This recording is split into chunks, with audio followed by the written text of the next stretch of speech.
set out to do this talk as kind of an introduction to Go for people coming from a background of Ruby. When I started doing this, I did a bunch of research and looked at a bunch of blog posts about kind of a similar topic.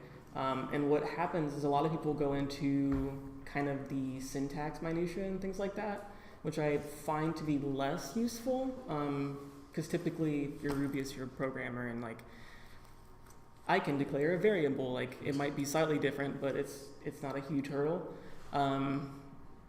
So when I started writing this talk, I kind of came at it from what do people coming from dynamic languages like Ruby tend to mess up when they go to Go?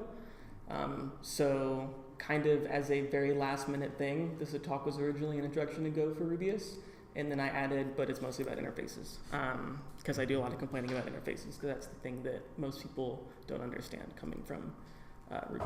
So about me, my name is Adam. On anything important, that is my username.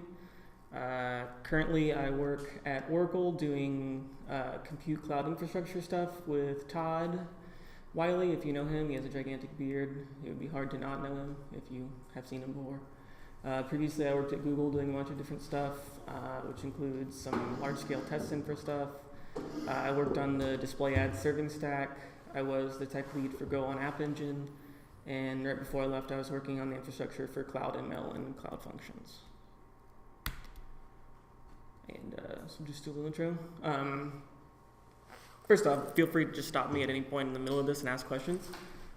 It's completely fine, because I'm sure there's something that I have passed over and glossed over that I thought was obvious that maybe isn't obvious, as people who typically know like something really in depth do.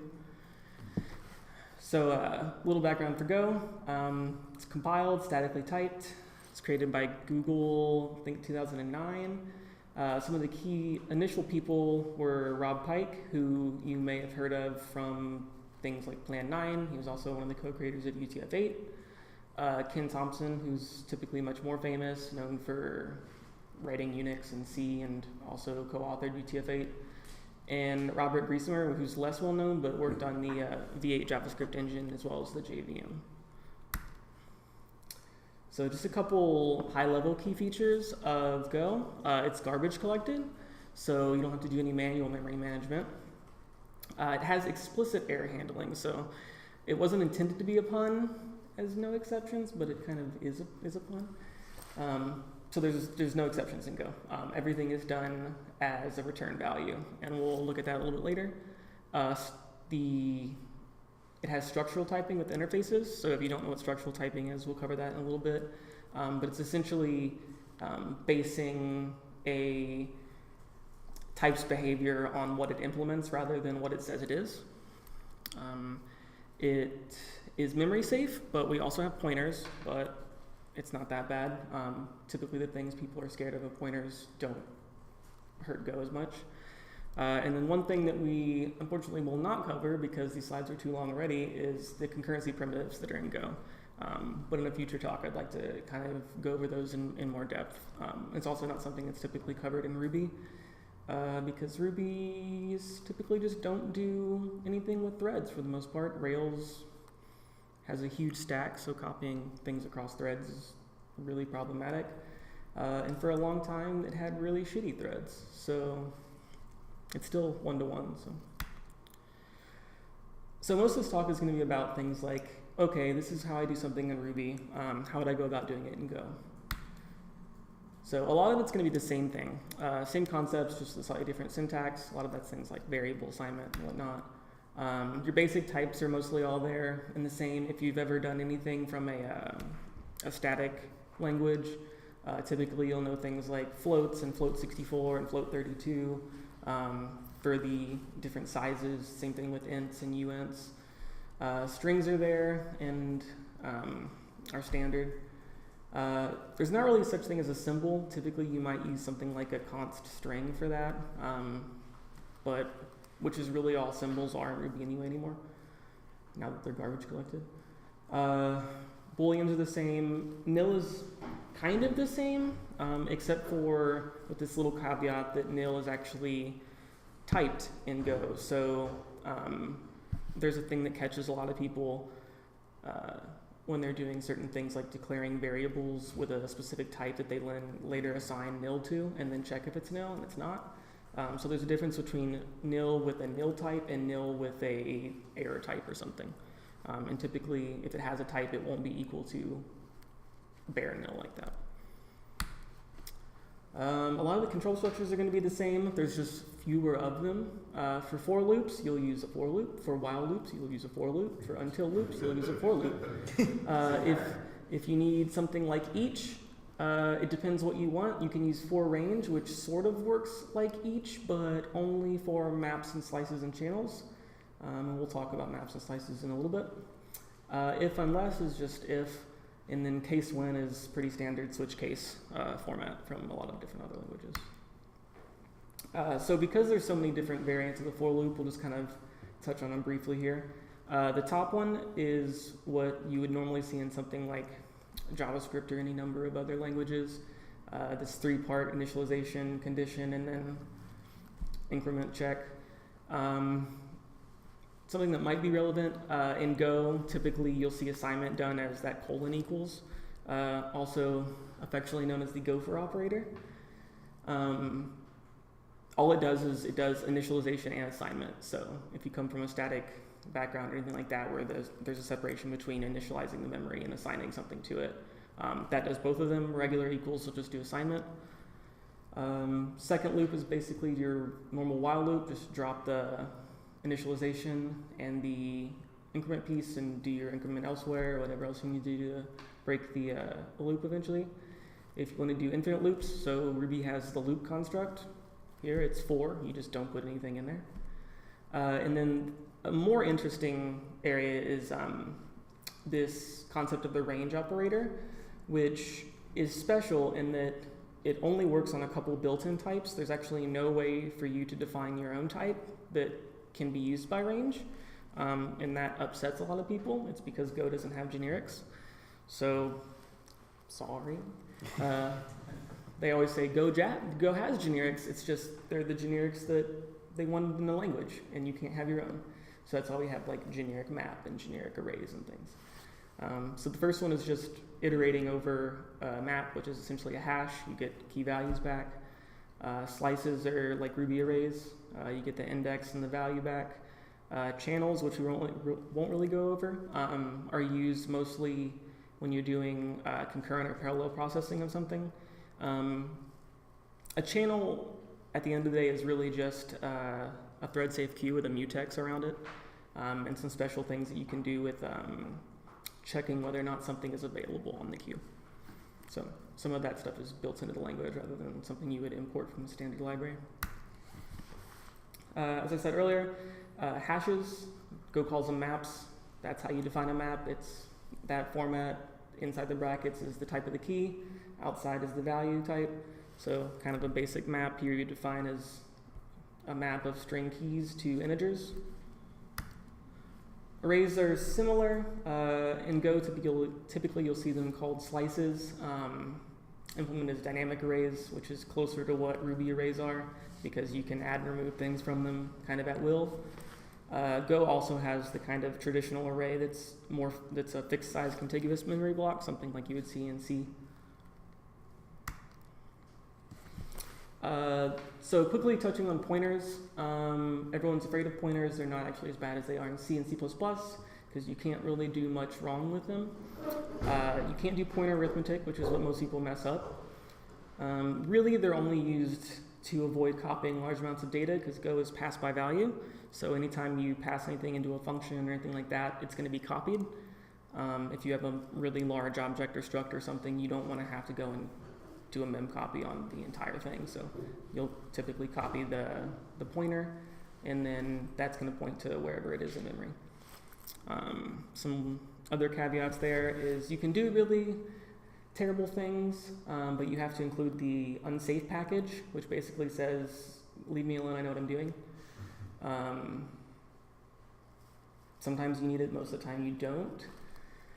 And then Ruby is also passed by value, but everything in Ruby is a pointer at some point, so it really doesn't matter as much.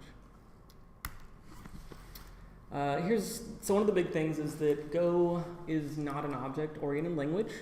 There is no such thing as classes or inheritance in Go. So this trips up a bunch of people because they're used to using inheritance, especially coming from like Java, where inheritance is used for literally everything. It's really hard for like people coming from that background to wrap their head around the fact that it doesn't exist here. So in Go, we have structs. These are very similar to C structs if you have that background. It's essentially just a collection of different fields that have some data type and are laid out a specific way in memory. For the most part, they are exactly as they look like as they're laid out in memory. So if you have like an int followed by an int followed by a string, that's what it's going to be in memory. The caveat being there might be things like alignment that the compiler will do for you. And then one of the big things that makes it closer to an OO language that gets confusing is that the structs can actually have methods on them, but they're not classes.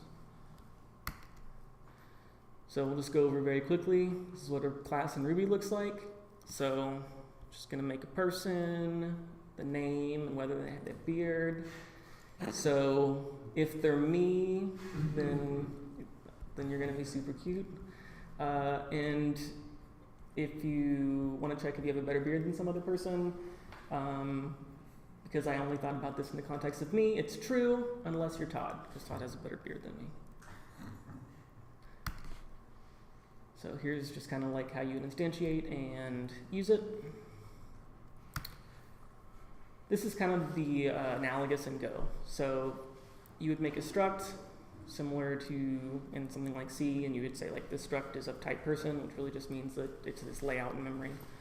And the struct is going to have, similar to the other one had instance variables, has a name and a has beard bool. So in Go, struct methods look something like this. So you can kind of think of this as you have the func keyword, and then the first set of parens is essentially the value of what would be this or self in an OO language, where in this case p is the variable you're going to call that object, and then the method on that is super cute and it returns a boolean. So you can see that like I specifically request that p.name equals some value and p has beard has to be true. So those are just coming from right over there. Go also has like normal functions that are just package level functions that aren't on any struct or anything like that, and you can think of those similar-ish to like a static function in Ruby. Here's the implementation for has better beard. It's very similar to what you would see in Ruby. And this is kind of how you would use it. Similar-ish to, I guess, how you would do structs in something like C. A lot of the background comes from things like C and C++. It's just going to make a person with the name and this has beard value. This is similarly makes a pointer, takes the pointer of this object, and assigns it to this value p, and then you can call methods on that value. Typically in C, you would see something like p and then like the arrow to signify that you're going to call through that pointer or whatever. In Go, it's a little bit more forgiving in the sense that you can actually like call this method on something that isn't a pointer, and it will kind of allow you to do it and just be like, well, you actually probably wanted to make this on the pointer because there's no method that's not on the pointer, so it automatically either like references or dereferences for you. So you can see that we actually define this method on the pointer to person.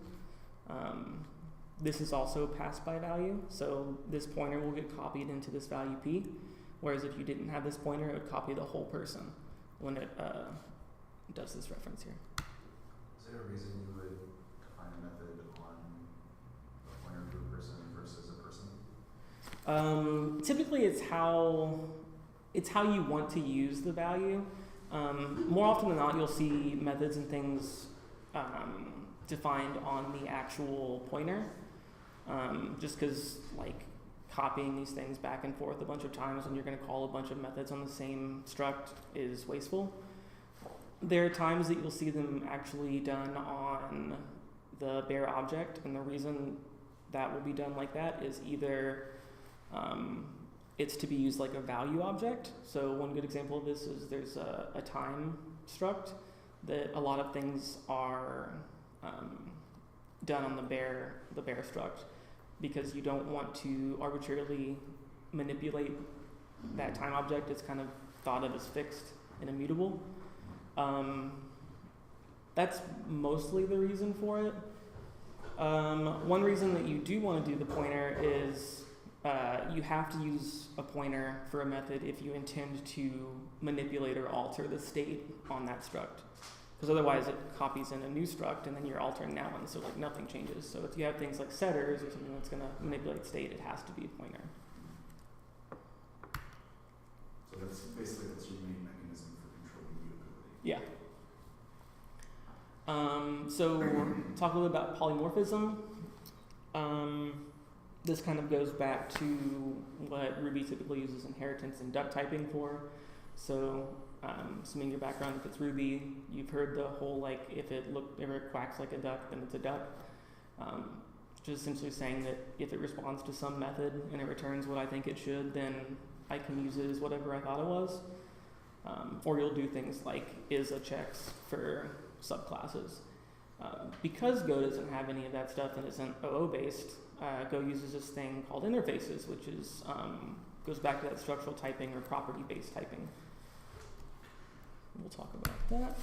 So Go interfaces essentially just declare a set of methods that allow the type implementing those methods to be used interchangeably. So you can think of this as like, I want something that knows how to talk, so I have this talk interface and it has a method that is talk and it returns a string for what it said. Like, as long as my type implements that talk method, then I can give it to other things that expect to be able to talk to it.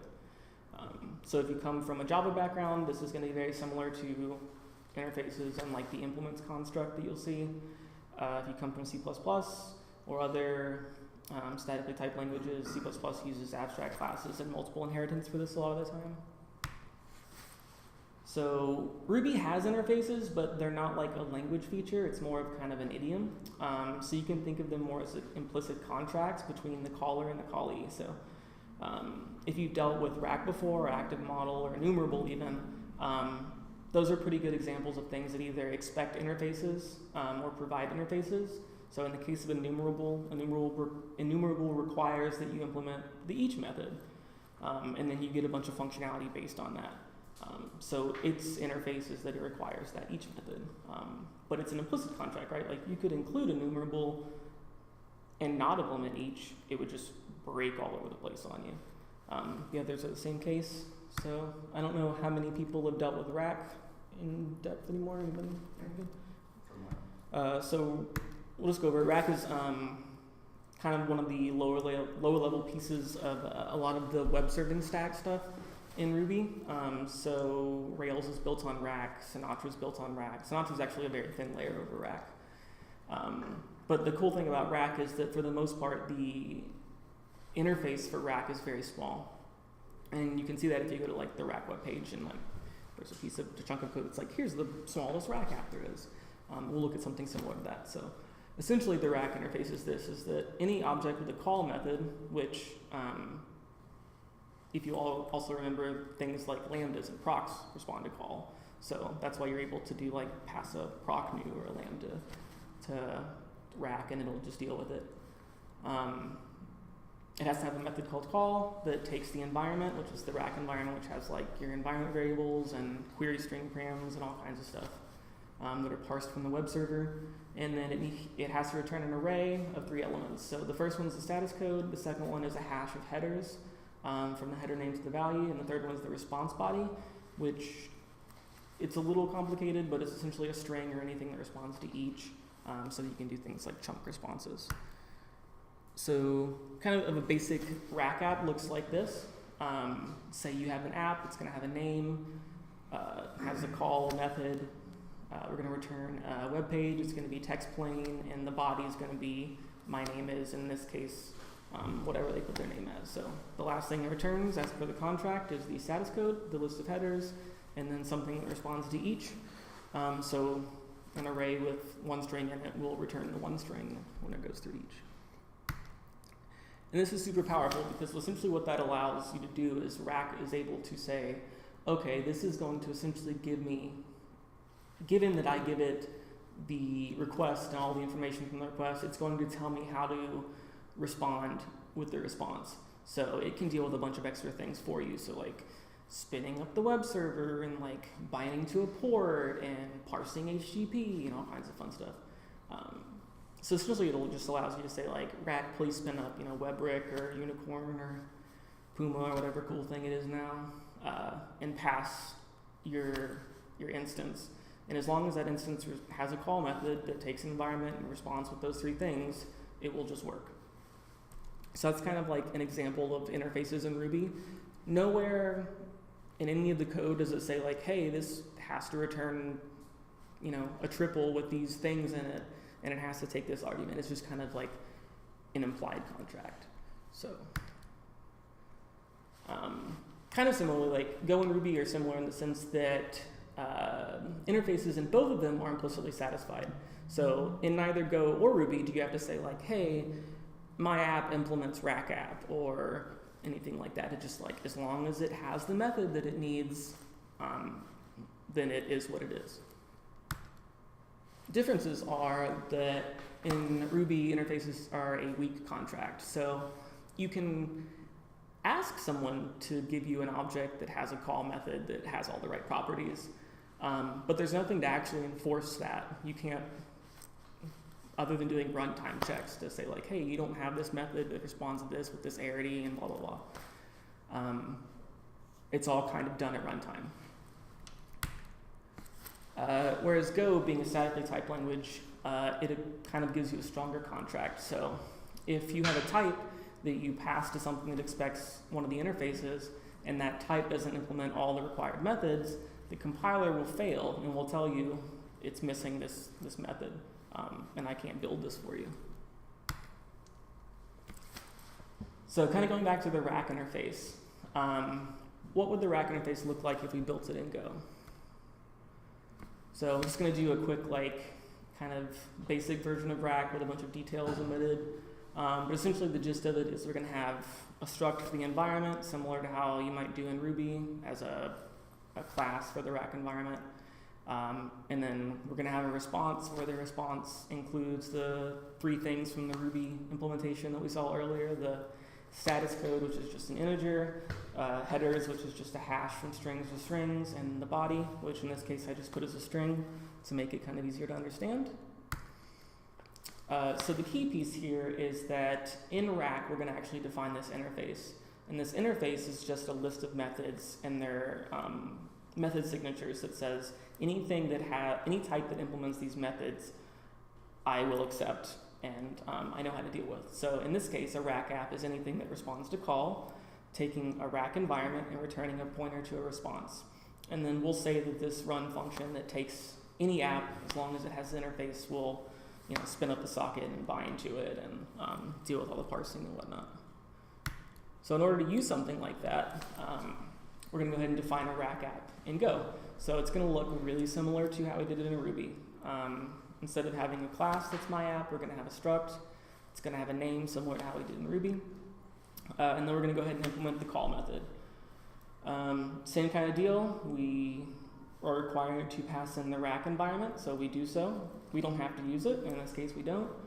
And we have to return a Rack response, because that was what the requirement was. So in this case, we're just going to go ahead and do the return as is. So we're just going to make a pointer to the response, and that's all that piece is, passing in the first part of the triple, which is 200, these lists of headers, so same thing as before, content type text plain, and then this body is just, if you've done C, sprint, f stuff, it's the same kind of format string deal, same thing with Ruby, I think, too.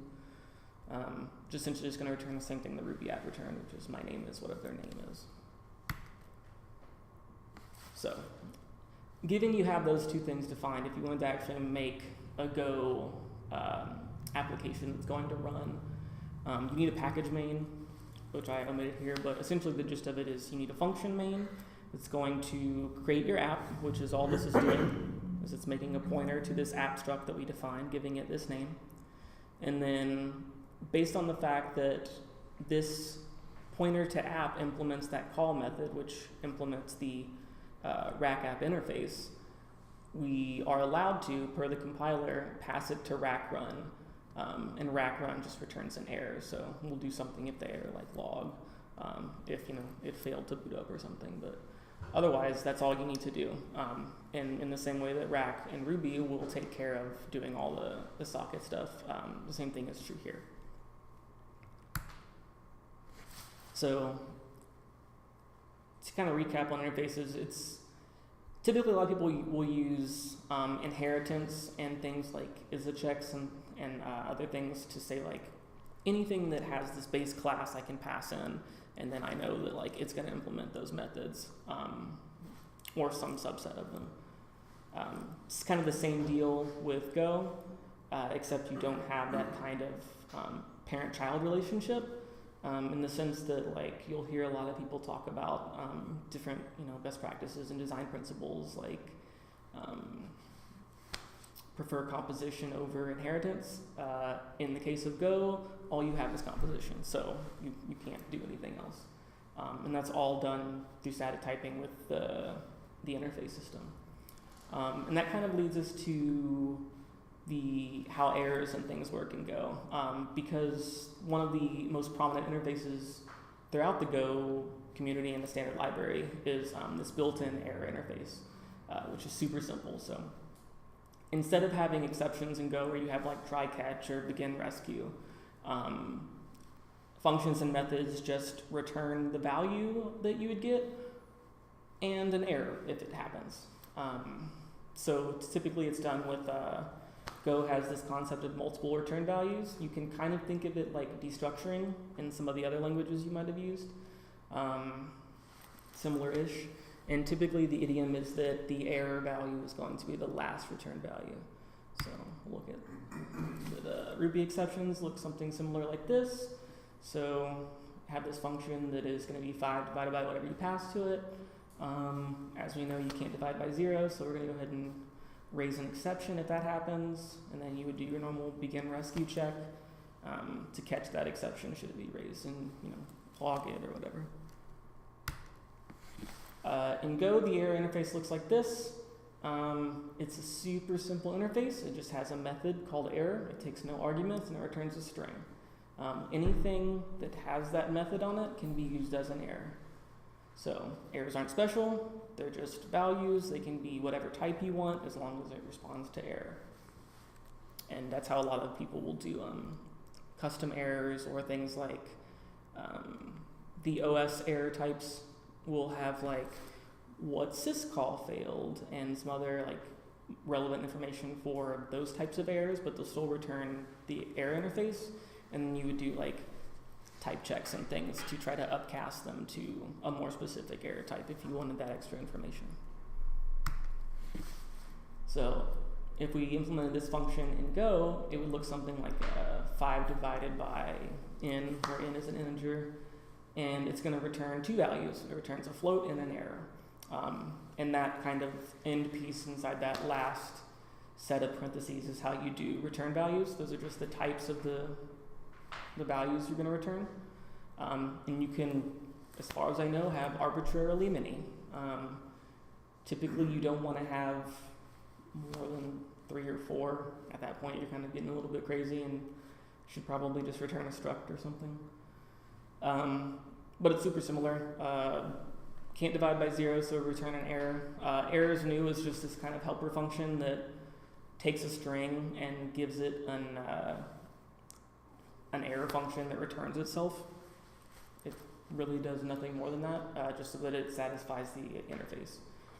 So in the case of 0, it's going to return that error. Otherwise, it's going to do the division. The default value for interfaces is always nil. So that's how you kind of signify there wasn't an error, is you just return the default value. In the same way that the default value for an int is 0. So in this case, 0 means nothing. It just means that like you had to return a float or whatever. So this is kind of how you would see it used in a block of code.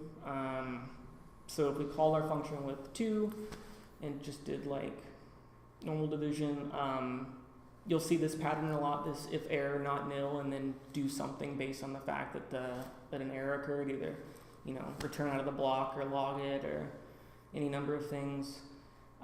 In this case, it's not going to return an error because it's fine. You can actually do that division, so go ahead and print out what happens. In this case, it's going to print something like that. And in the case where there is an error, where we have, divide by 0, error will not be nil because we return that error as a new thing from that first block. So what you'll see a lot of times is people will just either log it and then exit out, or they'll do return error and propagate that error all the way back up to main or something where it typically exits the program. So same kind of deal. Printf just goes straight to standard out. So just print that on out. So this was getting crazy long, and I figured that I should stop before I go into something that's can get really in depth, like kind of the concurrency stuff and some of the best practices. So here's some things I'd like to cover in the future. So more about Go routines and channels and kind of how concurrency and parallelism works in Go. If you're interested in testing or best practices. There's also some fun stuff about the empty interface and how it's used to essentially sidestep the type system. In a very literal sense, it means any type that implements the interface with no methods in it, which is everything, so it can hold anything in it. But if there's something else you want to know, just let me know, and we'll see if we can get it covered. Otherwise, questions? That error handling seems arcane. You'll see that a lot from people who don't typically write Go. And you see all kinds of fun things, like people will do like exit if they'll make like functions that are like do something with the error or else like blow up. And then eventually everyone just goes back to having the error checking in line. There's some kind of tricks that you can do if it's getting like really out of hand. So if you want to see something where they did something clever, you can look at like the buff.io writer package, which essentially is a struct that keeps an error on it, and then you can just keep calling methods on it, but if something fails earlier in the chain, it just does nothing, and at the very end you check if there was an error at all. So you can do that kind of pattern if you feel like it's getting crazy and you have too many if error not nil checks. But Go really values kind of like straightforward simplicity, so like the more you can just read the code from top to bottom, the better it is, and like you don't want to have to jump around between the files or a bunch of different functions or things like that. So typically that's how it's done.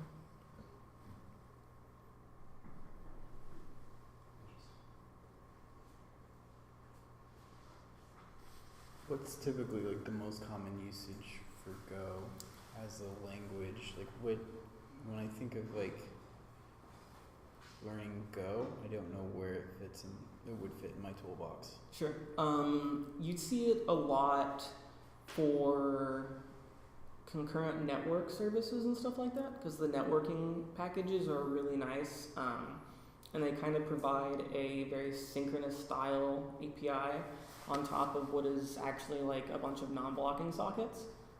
So the Go runtime manages the whole network loop, and provides you that kind of nice like, okay, go read this socket, and like I'm gonna block in that time, and the Go runtime knows like, oh, well you're doing network I/O, so I know that I can yield to another Go routine or another thread or whatever. So all of it's handled like that. Go is cooperatively scheduled, so everything in the runtime is like knows whether or not it can hand off to another non-running Go routine. So you'll see a lot of things like where people will do really tight loops and then wonder why none of their other Go routines are running because it never yields.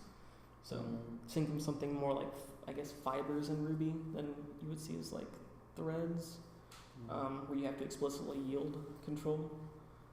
But the Go runtime does all that for you. But it's mostly about like really easy concurrency and stuff. So you'll see things like job processing and stuff Mm-hmm. you can do. Okay. You just spin off a bunch of different Go routines, and then Go will automatically spread them all across a bunch of different threads to try to saturate all of your cores. Can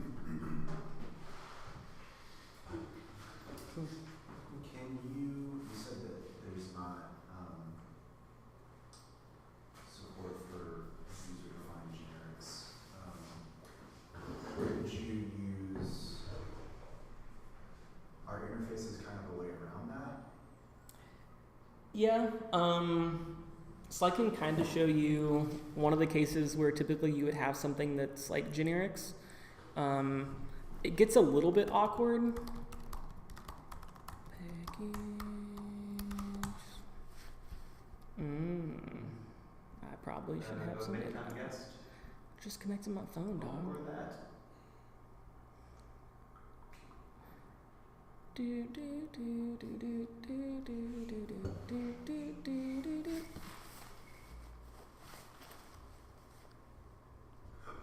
Come on, phone. Now we've already gone down this route, so I can't go back. Can't switch now. Come on, hotspot. Oh. Try it one more time. I have this sometimes where it like doesn't work the first time, but it'll work the same time. Oh, okay. Well, weird. So sorting and things are something that you would normally do with generics. You would define some generic sort algorithm and say like anything, any array of any type given it's in this thing and has like something that you can do comparisons with.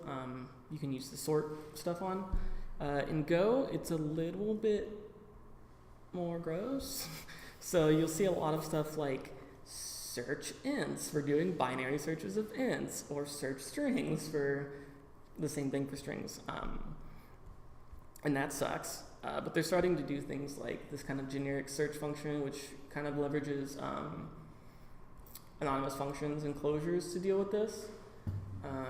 So in this case, it just kind of says like, go find the index such that the index such that this condition in here is true. So kind of an example of that is like, find me the thing in the slice of the array such that it's greater than or equal to x, and it kind of deals with it like that.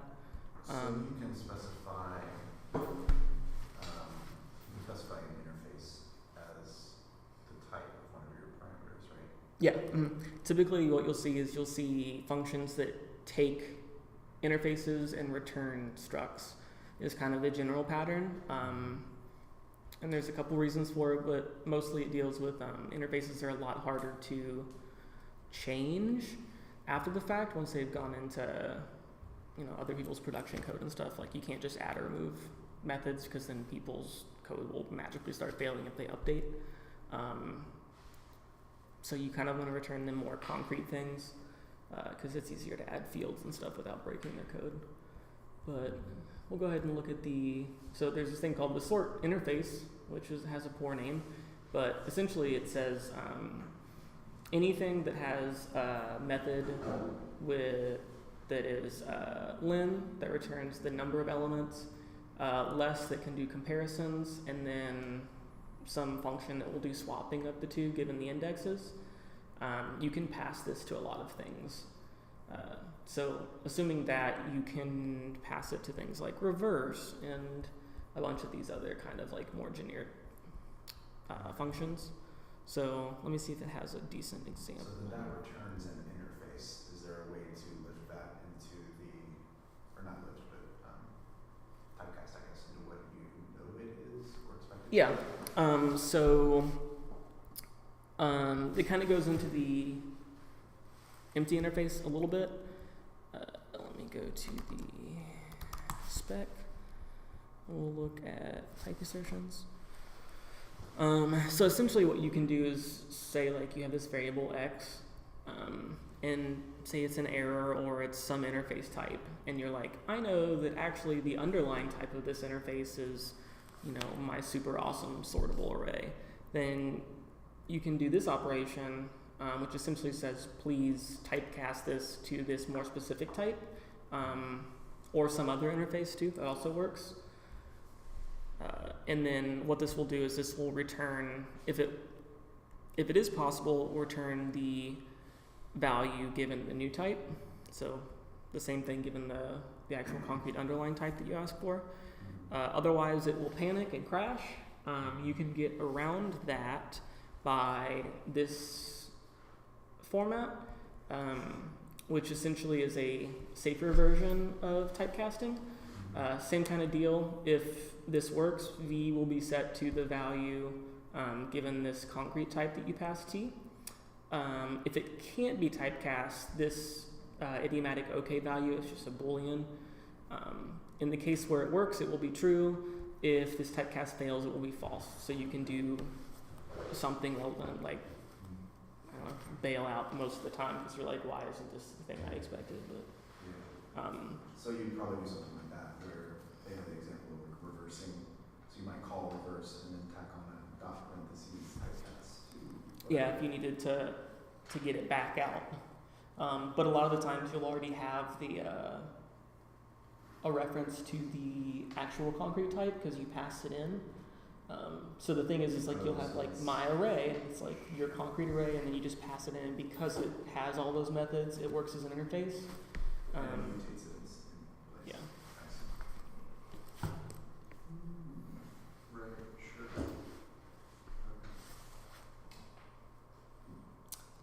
Sorry, there's no generics. Generics, great. The way people do generics is they just do shit tons of code generation, which is not far off from how some other languages do generics. So to be fair, Yeah, that's what you get with like C++. yeah, templates are just a shit ton of code generation. Very bare bones. It's the impression I get. Yeah. There's a fun quote somewhere from Rob Pike that's like, they're talking about why they wrote the Go language. One of the main reasons is that Rob got really fed up with the C++ code inside of Google.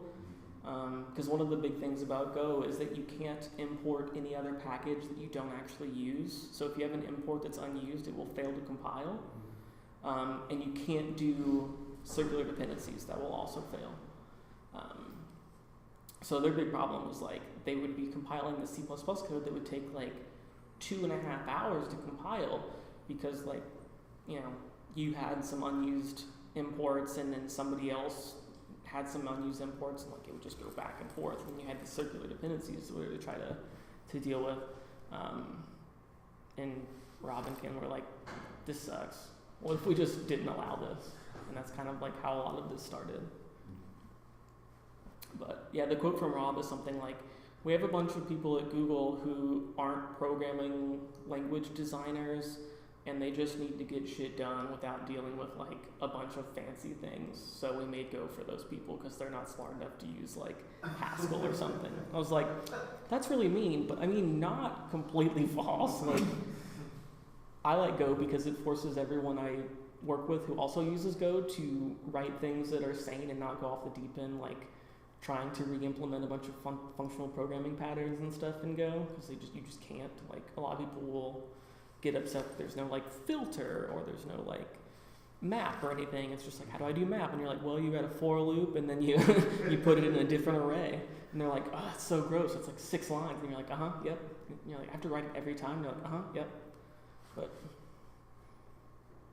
it makes it really nice because it doesn't really matter what Go code you read or where it is. It's pretty easy to jump into it and just be like, okay, this makes sense. Whereas like in a lot of different languages, in Ruby and stuff, I know like depending on who wrote certain code, like it'll be completely crazy. But what metaprogramming they're doing or what? Yeah, that just doesn't happen in Go. One of the other nice things is this Go kind of like popularized this concept of the Go font tool, which essentially just says like, I'm gonna put an end to all style debates forever, and it just says like, okay, you write your Go, I don't care how you write it, but like before you check it in, you run it through this tool, and it will reformat it such that it is supposed to look like as per what Rob decided Go should look like. So, like, it's like, oh, you don't like tabs? Well, that's too bad. We use tabs. No. But you can write however you want. It just reforms it for you, and you just set it up in your editor so that on save it just does it, and then you don't have to deal with, like, I don't know how many times when I did Ruby stuff, I would like go back and forth with people and be like, well, we shouldn't use the new hash syntax, and we should use the hash rocket because like sometimes we need to not use symbols, and then like it looks really gross if we have both of them. There was like no joke like an hour or 2 hour debate on that topic. And it's just like so nice to not deal with that anymore. Cool. Cool. The end.